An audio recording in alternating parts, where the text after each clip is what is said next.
Hi there, hello and welcome. You're watching The Breakfast Club. In fact, if you've not been up all morning, then that seriously means that you've missed out a moment in history. World has been watching the return of the two astronauts. They've been up there for 9 months when they were destined to actually be there for just 8 days. They are back home safe and sound, and this is the story. This is an event that makes up smiles and makes up lives. Why is this historic? We're going to be taking a look at right here on The Breakfast Club. Now, Sunita Williams' name is right up there in terms of the astronauts who've cumulatively spent the most time in space. That and other really cool facts. We'll have a panel of experts, explorers joining us right here on the show, telling us the scientific but also the biological. What happens when your body's up there in space for that long? All of that and more. First, let's get a little deeper into it. All right, so let's decode what exactly happened. There were smiles, there were waves, and a big thumbs up. It can't get better than that, really, and that's the image that's going to leave us, really smiling throughout the day, if not weeks, for me, definitely. Astronauts Sunita Williams and Butch Wilmore, after an unexpected 9-month stay aboard the International Space Station, safely have returned to Earth. We are saying safe with a word of caution, remember, at this point, because we don't have a detailed update on their health. And from this point onwards, for about 45 days or so, they will be in isolation, will be looked up for any kind of medical, things that might have emerged while they were in space. So we have our fingers crossed for that. But so far, look at them smiling and almost, sitting back as they're taking away. So looks all is good for now. The SpaceX Crew Dragon spacecraft carrying Williams and Wilmore, the American astronaut Nick Hague and the Russian cosmonaut Gorbunov made a spectacular re-entry before deploying parachutes for a smooth splashdown off the coast of Florida. This was at 3:25 a.m. All of us were up, all of us were watching. Right, and it's all taking place. We're bringing you the moment-by-moment updates, but let's tell you what's taken place since they've landed. So, NASA officials confirmed their safe recovery shortly after they actually touched down, and they praised the astronauts' resilience, their adaptability through this very extended mission, because remember, it was just supposed to be 8 days long. The White House has shared a message celebrating the successful mission with the post, promises made, promises kept, while SpaceX founder Elon Musk, because remember, they came back down on a SpaceX Dragon capsule. So SpaceX founder Elon Musk has also congratulated the entire team involved. Musk tweeted out congratulations to SpaceX and to NASA teams for another safe astronaut return. Thank you to the POTUS for prioritizing this mission. So all of those beautiful missions, messages coming in right now, messages coming in from Indian leaders too. But let's very quickly take you through defining images. So the moments that are going to be staying with us. First up, that is the visual. The journey back home. So this visual that you're looking at, this started yesterday itself. 8 a.m. in the morning, we told you that the hatch was being closed on the capsule. And after that, what we also told you was that the entire capsule was going to be undocking. So remember, they were on the International Space Station. The undocking took place, and this capsule with 4 astronauts, Sunita, Butch Williams, 1 NASA astronaut additionally, and 1 Russian cosmonaut. 4 people all traveled back home, and you can see that visual right there. Yeah, let's move on to the next one. So that was part 1 of the journey. This is what got everybody really excited. This was the historic splashdown. Now, what you see over there as like this big halo around is actually a lot of energy, a lot of heat that is required to enter back into the Earth's surface. And that's what's got everybody talking that, oh, all is going well. It's also around the same time when they lost a bit of connection. So everybody was a little nervous about what's going to happen next. But this is when, from Earth, we started seeing the first glimpses of our astronauts actually back in that capsule. Let's move on to the next one. Right. So this is the capsule, because remember, it fell onto the Florida coast, the waters there. And you must know, Florida, that entire area, the temperature, the weather, it's all very tempestuous. In fact, they actually moved up the date by 1 day because they were so worried about the Florida weather.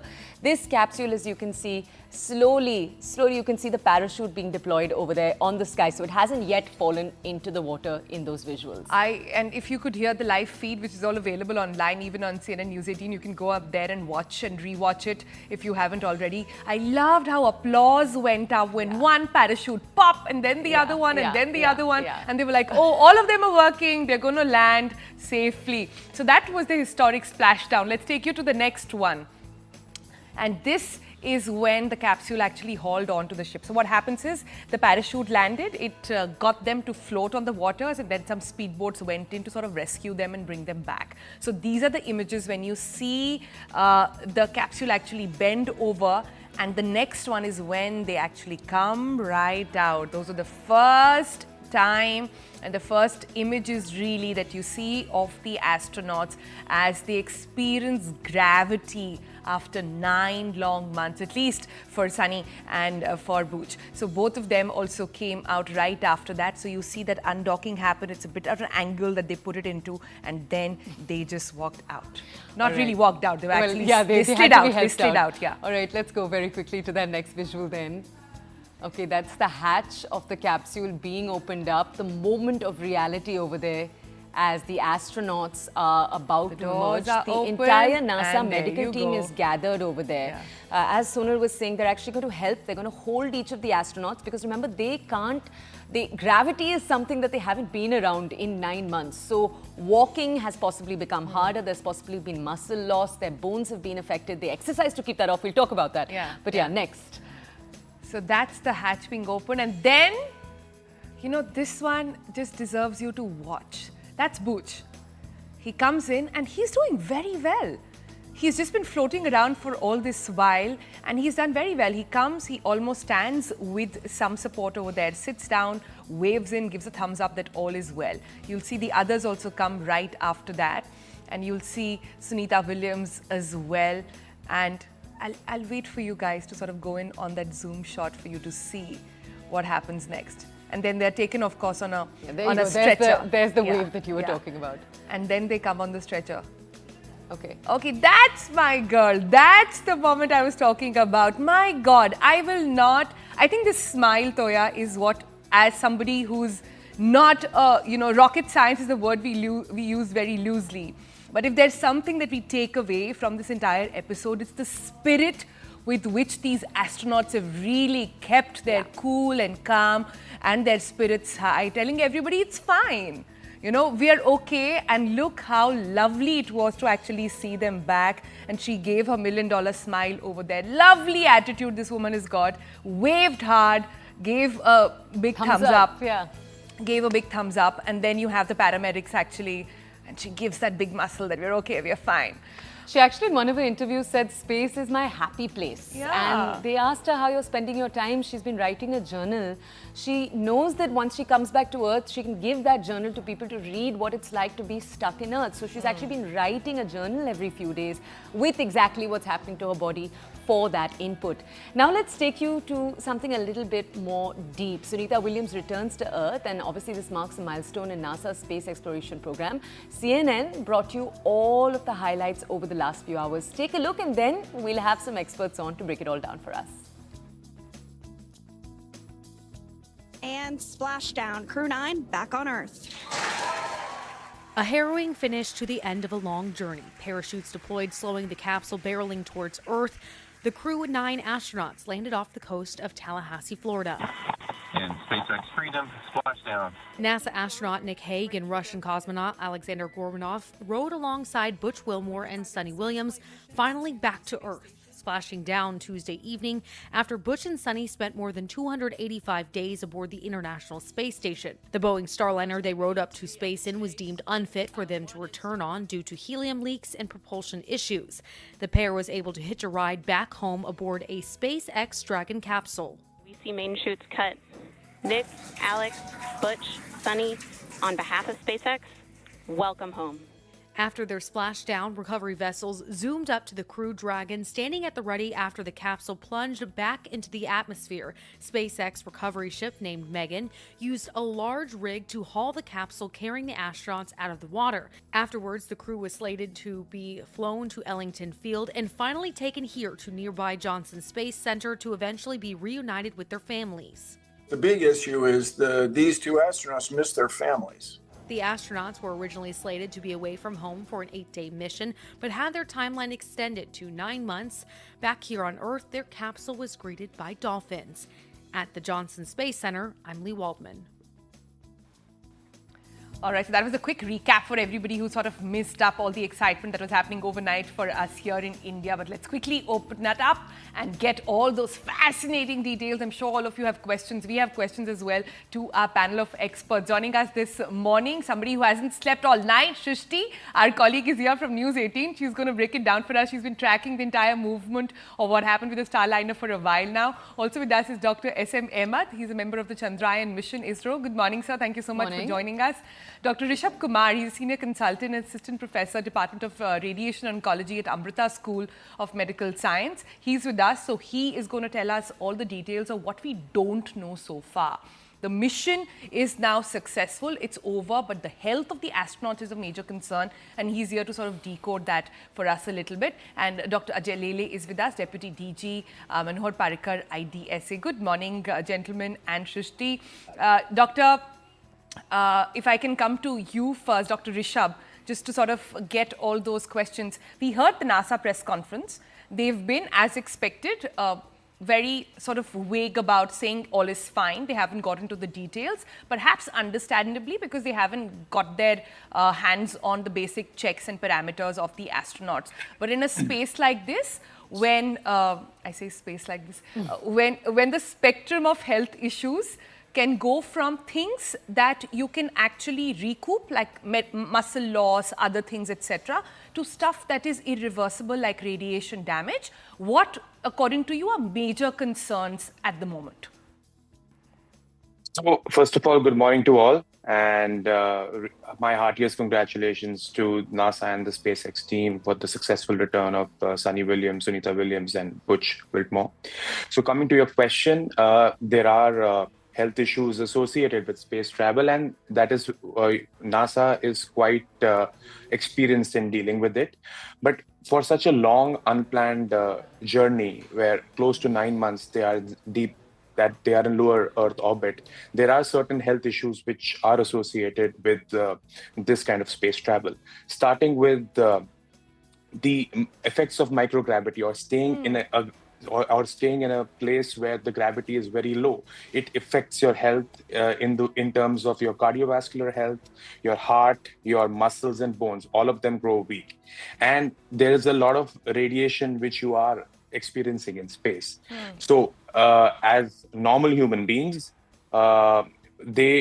so the amount of radiation that the astronauts would have witnessed is about 10 whole body CT scans in a year. So that 10 whole body CT scans would cause some kind of radiation damage in terms of their skin, their immune system, and maybe DNA? Slightly increased risk. Yeah, DNA damage. And all these DNA damages, they accumulate, and there is a slightly higher risk of having some cancers, which is higher than the general population. Yeah. So I just want to share with our audiences, NASA aims to limit exactly that. So with every astronaut, they try to limit the lifetime cancer risk to within 3%. So they're very particular about which astronaut they're sending, how many times up and for how long. And then that rehabilitation mission is actually 45 days long. If we could also get you, Doctor, to speak on what's going to happen with a few areas. Firstly, there's the bone density, there is the muscles. We know that they've been exercising for 2 hours every single day to keep their muscle strength, but we know that they're weaker, standing will be hard. So talk to that point, and also talk to what cosmic radiation is, Doctor, because that's a fear. That exposure has been a fear. Just walk us through that. Okay, so because all these health problems are well documented, all the astronauts, they have these measures of staying healthy by they regularly check their health with blood tests. They have an ultrasound machine on board. They have assisted exercise treadmill devices that they can use. I mean, in a in one of the space missions, one of the astronauts had a thrombus in the jugular vein, which was diagnosed using ultrasound, and all that was corrected by the doctors back home. So they exercise a lot.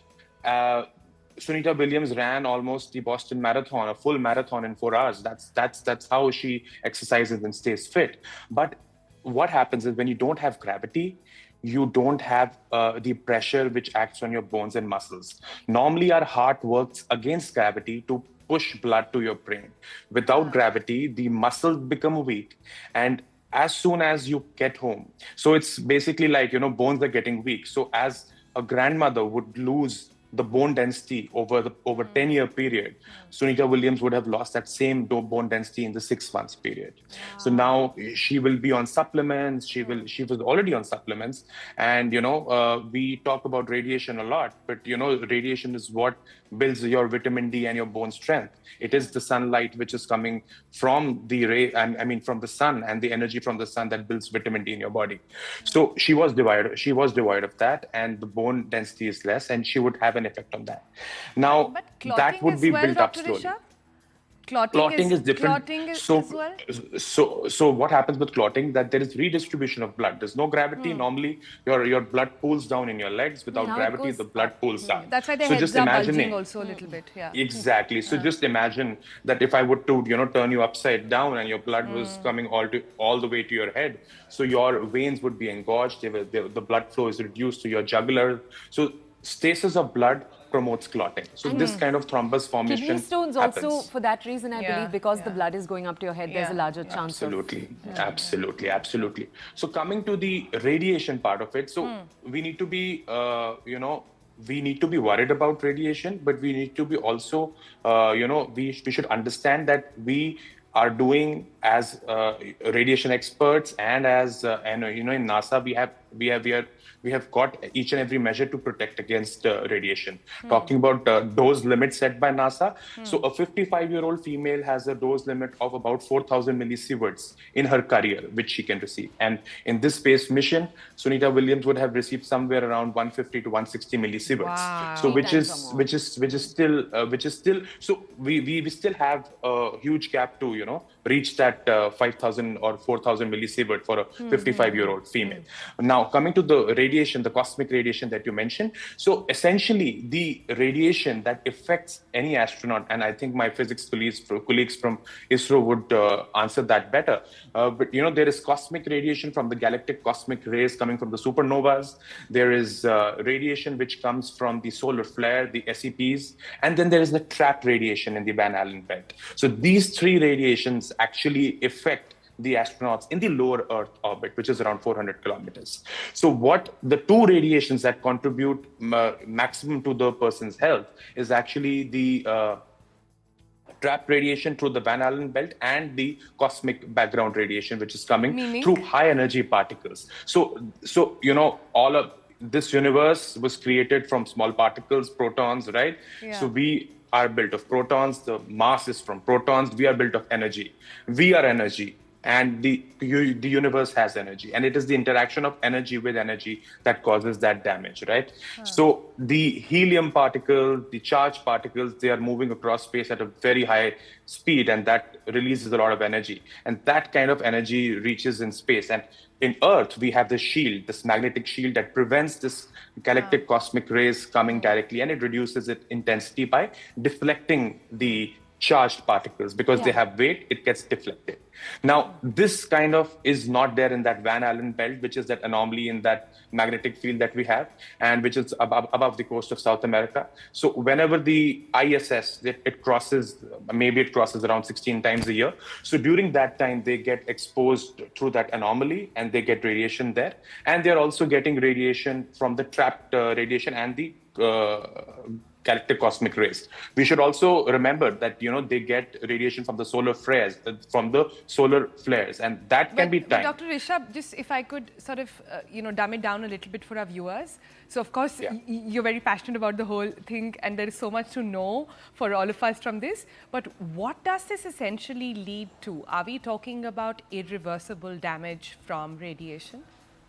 So the damage of damage with radiation has its short-term effects and long-term effects. Okay. The short-term effects are pretty much reversible, and the long-term effects, which include the probability of having cancer, is kind of irreversible, but it has its own dose limits so that we reduce the probability. As you said, NASA wants to reduce the probability for the astronauts within 3%, and that's how we set dose limits. As a radiation worker, I have a dose limit of 20 millisieverts a year, as opposed to this career mission of, the astronauts that, they have a career limit of 4,000 millisieverts for their career lifetime. But I have about 20 millisieverts a year, and you have about 1 millisievert a year. So each of us is also exposed to cosmic radiation, even at Earth.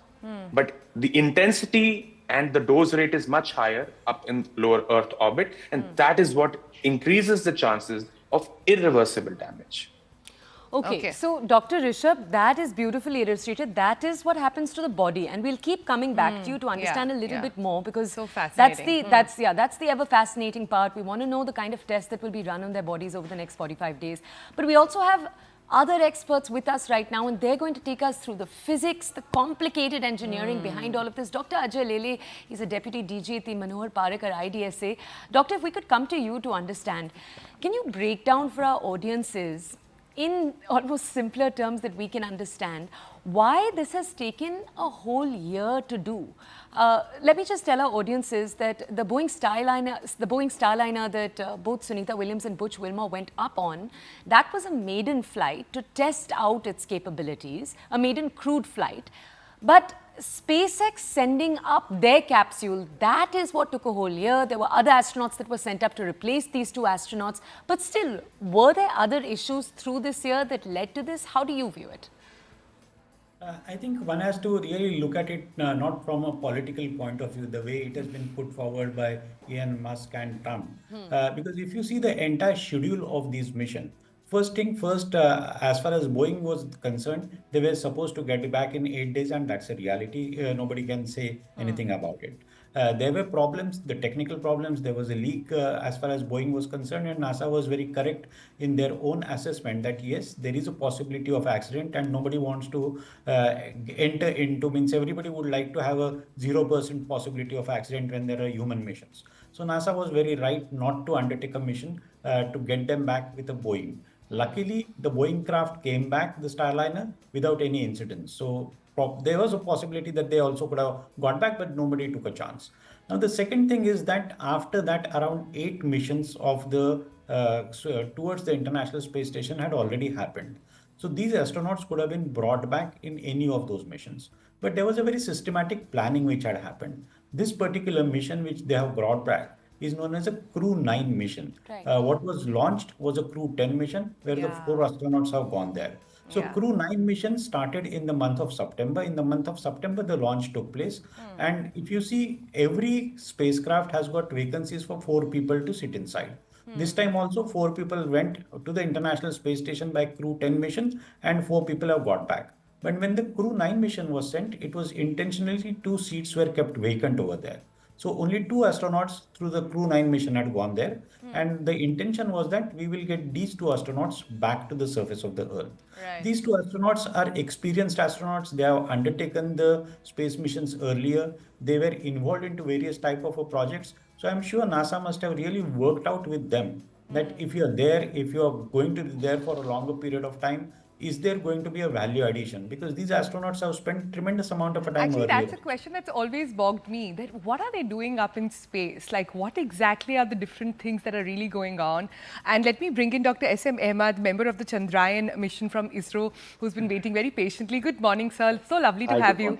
So lovely to have you this morning. And this is quite a moment in history, isn't it?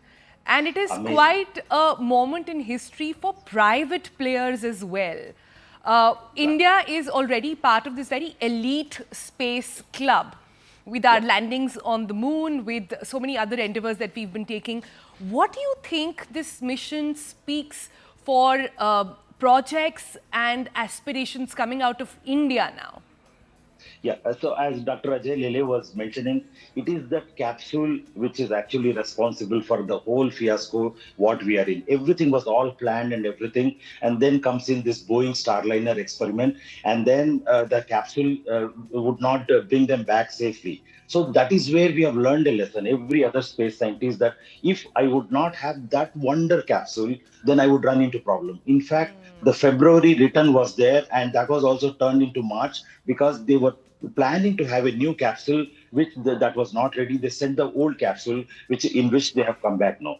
So coming back to the ISRO, the private players joining, I am being an ex-ISRO person, but work for a private entity, a startup, the so-called startup.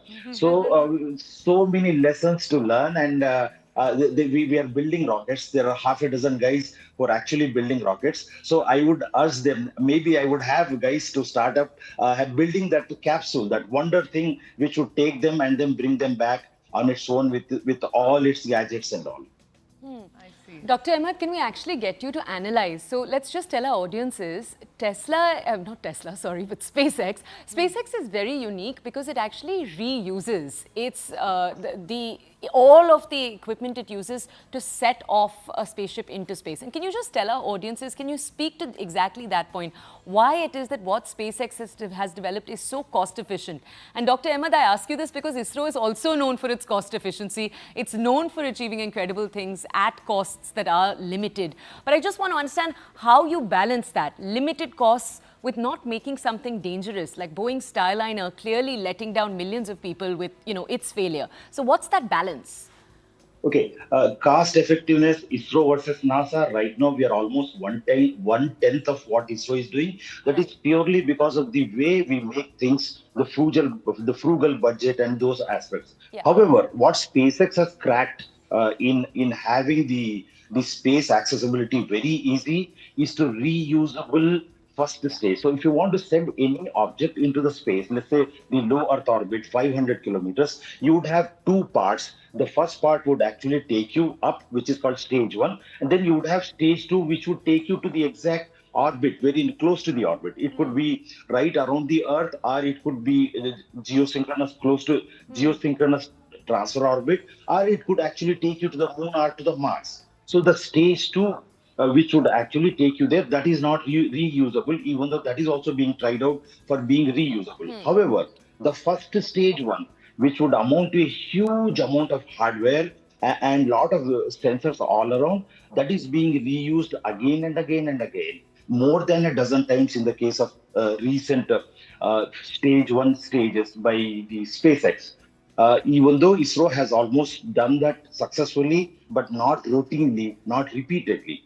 So once ISRO also demonstrated the reusability of stage one, our cost would go further down from one tenth almost. That number, you can take it 1/8 or 1/12 like that. It would go down much slower. And right now, even with whatever cost effectiveness we at India are offering, let's say taking 1 kilogram to moon or to planet Mars, we are very, very competitive as compared to NASA. Even today, without that reusability, routine usability of stage one, which SpaceX has demonstrated. Yeah. But Doctor, where does Boeing stand in all of this? Is this because earlier we were talking about how this will be seen as a hit to Boeing? Even though Boeing came back safely, they weren't able to bring these two astronauts back at the allotted time. Yeah.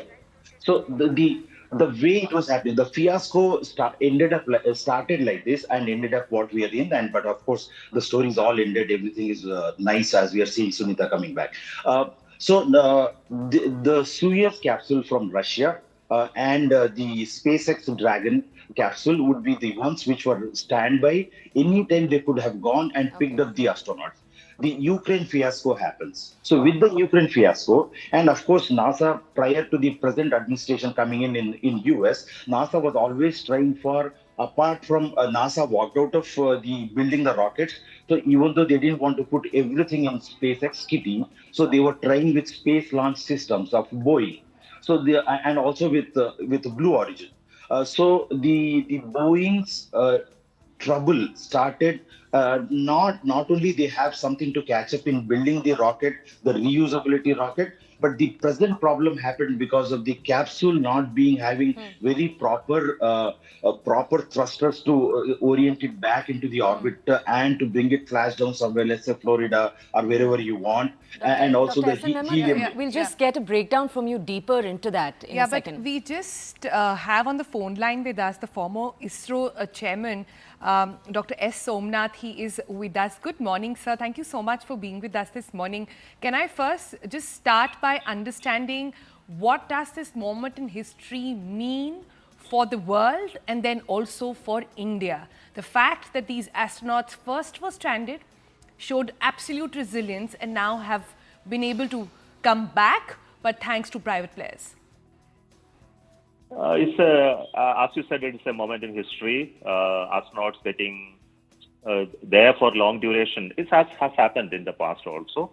But the difference here is that this time the astronauts went in one spacecraft up there to the International Space Station, came back in another spacecraft. And this happened to be a sort of a rescue mission, though nobody will tell that it is a rescue thing, because it is quite normal for International Space Station to have people traveling up and down. But the history is primarily because of the first mission used to be the one with the proving mission for the Boeing Starliner, and then it failed to do the return mission with the crew, and another craft has to go and do that rescue or sort of thing. So that way it is very unique. And the second part uniqueness is that for a short duration mission, which was originally intended, prolonged for such a long duration, and that became a testing ground for astronauts like Sunita Williams to prove their mettle, to show that it's possible for human beings to endure such long duration missions, which gives us confidence for future generations of space travelers. Sir, can we ask you, as someone who has headed ISRO, what were you tracking during these last 9 months? Because there are, as we were just saying, there are big players involved here. Apart from NASA, there's obviously SpaceX that's every single day proving its own might. And apart from that, you have Boeing that was trying to do, its own successful mission with this. They failed. How have you been tracking this? What have you been looking at? For me, this is a sort of a competitive world in space now, because many players emerging, not just NASA as an agency alone, but they encouraged human spaceflight mission to be handled by private players. It's a very, very important thing to happen. And right now, the Crew Dragon being the only vehicle available in the private domain to do such missions. But they were encouraging Boeing also to come up with a Starliner, as well as SLS, which is the NASA's its own vehicle for future missions. So 3 of those vehicles were getting ready for that. Finally, this competition was so intense because it's a huge business opportunity as well as a scientific opportunity. So I was watching primarily the way it is taking shape. The Starliner was a different design. It's on architecture, but it was getting into technical issues and difficulties even in the first mission itself. And for bringing them back, I was hoping the Starliner will once again make an attempt of sort of thing to make sure that their place in history is not made, nullified. But then, of course, they couldn't because of possibly the regulatory issues or safety concerns. So the the Crew Dragon of the SpaceX had to take that role.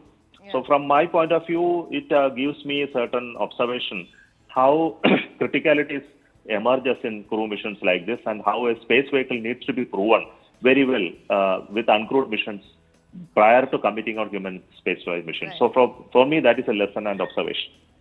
Dr. Somnath, can I ask you one final question?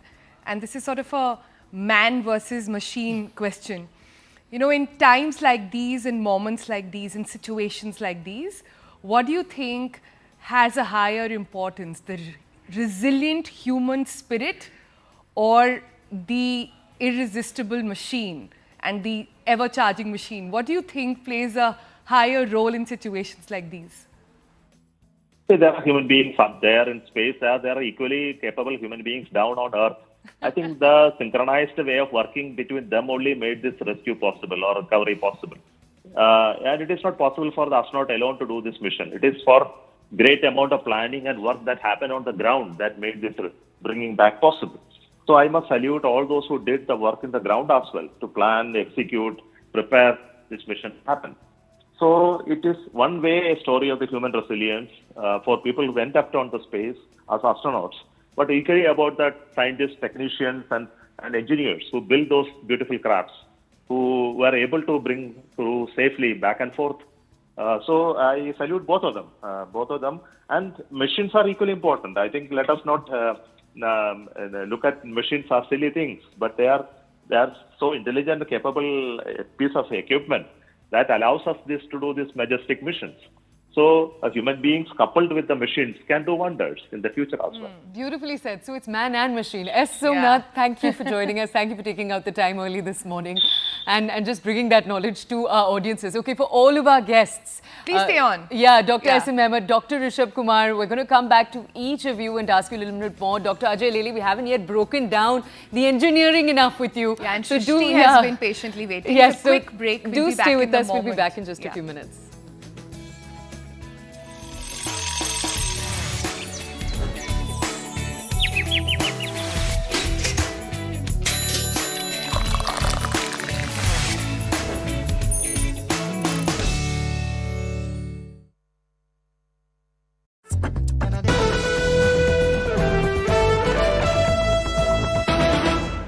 Issues that had led to problems when this 9-month mission has been taking place, why it kept extending to 9 months, the different issues that took place, because there were weather-related issues around the Florida coast that prevented things from taking place more quickly.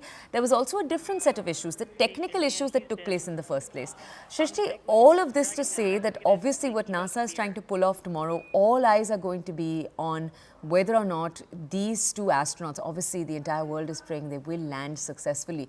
Shrishti, just tell our audiences, assuming everything goes off exactly as it's supposed to, what is the timeline? Just tell us. Starting from right now, 10 a.m., we know that the docking process is taking place as we speak, the undocking process rather. Now, what's going to take place? What are the next few steps until tomorrow morning? Yes, Toya. So what's happening right now is the undocking of the spacecraft from the International Space Station.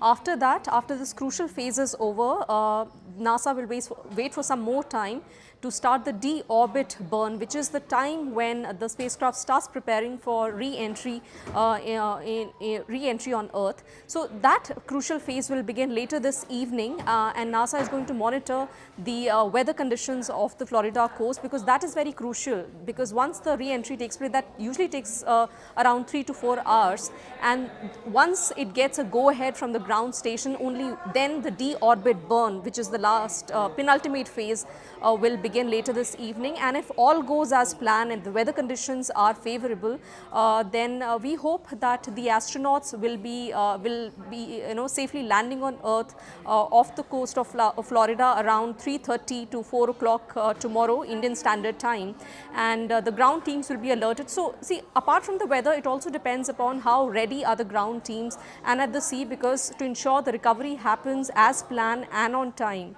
So these are the crucial phases, but as NASA has just announced that the undocking has happened seamlessly, which is a good news, that the astronauts are now soon going to begin their journey back home after 9 long months at the International Space Station. Okay, Shrishti, one of the most interesting aspects of this story has obviously been what takes place in their bodies when they're in space, and what are the precautions that are going to take place once they land. We know immediately when they land, you're going to have NASA medical teams rushing towards them to run them through all kinds of checks. But just tell our audiences what happens when you're up in space for 9 months. One, for example, is that you forget that gravity is a thing. But just tell our audiences in a more systematic way exactly what takes place. Definitely. So one point that we should not forget is that both Sunita Williams and Butch Wilmore are NASA veterans. They have flown into space twice before. So this is their third visit to the space. So they're well aware of the conditions there. The major challenge comes from the extended stay in microgravity, which is the weightlessness, because there's no gravity in space.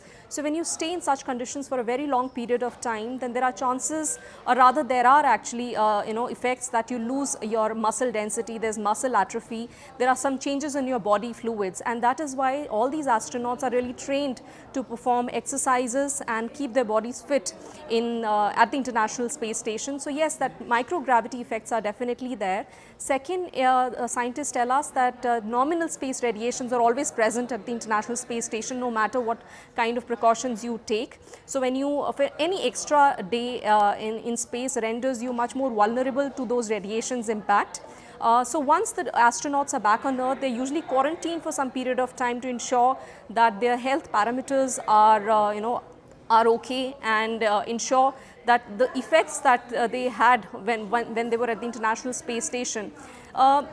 It's very difficult to really say what kind of impacts they actually experience, because space agencies around the world rarely share that data. That data is not available in the public domain, so we really do not know.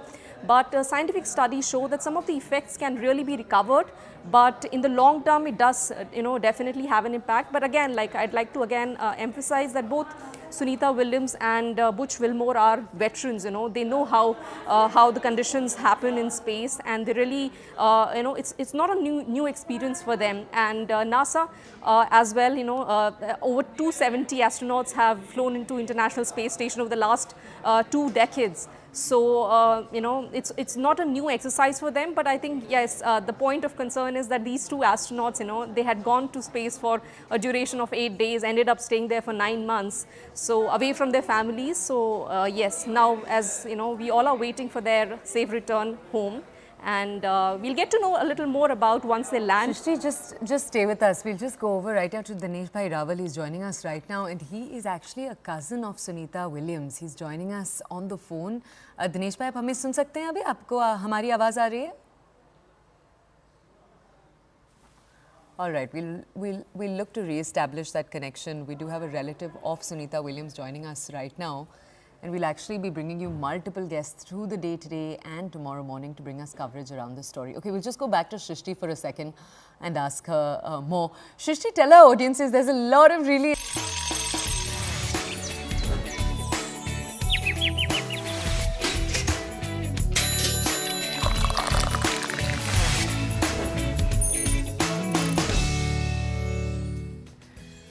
Welcome back. You're watching The Breakfast Club, and we are continuing to bring you wall-to-wall coverage as Sunita Williams has just a few hours ago successfully landed back on Earth. She, along with 3 other astronauts, the important one, of course, being Butch Wilmore, her and him have been trapped up in space for 9 months now. Let's go over very quickly now to everyone we have covering this. Let's go over first to Shrishti, though we have a panel of experts staying with us. Shrishti, you waited very patiently through that entire first part where we were discussing some of the technicalities in this entire story. But Shrishti, we haven't spoken yet about Sunita Williams herself. So she's someone who's a former Navy pilot. She's someone who joined NASA in the late 90s.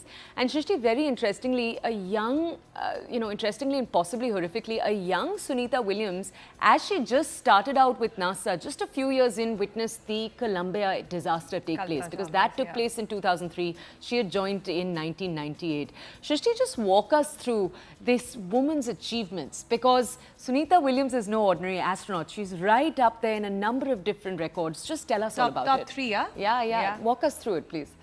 Definitely. We had Kalpana Chawla. She inspired so many girls in India, and now we have Sunita Williams successfully completing her space expedition and coming back to Earth. The 59-year-old Sunita Williams, she stayed there for 9 months, completed so many experiments. But what we'll remember her is, for her endurance and for the resilience that she has shown throughout this period. And she was excitedly performing all these experiments. There were so many visuals that NASA had shared. It's also important to note that Sunita Williams is among the topmost female astronauts globally who have, among the highest cumulative space hours where she has completed these experiments. She has conducted 3 space flights in this mission as well, and she is among the leading female astronauts who have, undertaking these arduous space expeditions. Female astronauts or generally astronauts? All over gender. Generally astronauts, yes. But in terms of female astronauts also, she's among the topmost, because I think she's, the I believe, highest... the second most in just women in NASA. Yes, indeed. And in this mission also, she did all the work that all the astronauts do, and definitely is a very inspiring case. And In case of Sunita Williams, the connection that she shares with India is what people here really look up to, and also importantly, it's a very difficult journey in space at the International Space Station. What scientists tell us that it requires you to be really fit, the kind of endurance it requires, and Sunita Williams definitely showcased that. And she was also, I think, very emotional also while bidding goodbye to the International Space Station. We saw NASA visuals of both Butch Wilmore and Sunita Williams. This was their third space flight aboard the International Space Station, and most likely it was their last. So this is the last that they were at the International Space Station, and as much as they were missing Earth and their family here, but I'm sure they have a lot of memories now to cherish from the space. You're so right about that, because it did feel like that they're going to miss their time up there. And this word, I was looking at some Reddit post last evening where they said that people are saying that how they've been stranded in space. But when you look at the two of them, it doesn't look or sound like stranded at all. It's not like they're trapped there and they need rescued, which is all true in one way, but they looked so happy about it. And can I just take a moment to sort of understand the psychological impact of this all and bring in Dr. Rishabh as well? Dr. Rishabh, not easy, right? If anybody has been nerding on these videos like I've been for the past couple of days and watching them swim all over space and fly all over, wash their hair, brush their teeth, look at how the toilets in space are like, etc. If you're claustrophobic, trust me, don't watch these visuals. It'll put you in a bit of a dizzy. But it takes a different kind of mental strength to go through this, not knowing when it will end. Absolutely. And you need nerves of steel and extreme mental strength to actually be in space and be in this weightless new normal for you in space. And these astronauts, they go through a battery of cognitive tests. They do a lot of tests that are, checking their mental health. And one of the major health issues, other than the cardiovascular health issues and bone health that we were talking about, is actually the mental health and the mental functioning that will get affected as a part of being stranded alone there and being affected with some kind of radiation affecting the brain and more importantly, the kind of isolation that you have with your family and friends. That really affects you mentally. Can we ask Dr. S.M. Ahmed, can you speak a little to what it's like to construct that space for the astronauts on ISS? So a space that will keep them entertained, but a space that will keep them healthy. We know that, they'll play games with each other. That's how they stay have active. Christmas parties like they did. Yeah, but they also exercise. We know there's an exercise station that's been set up, and astronauts have been using that spot on ISS for years. So it's not anything that is exclusive to this mission. But Dr. S.M. Ahmed, what goes into creating the perfect space for astronauts on the ISS, a place that will keep them psychologically safe when they're out there in space?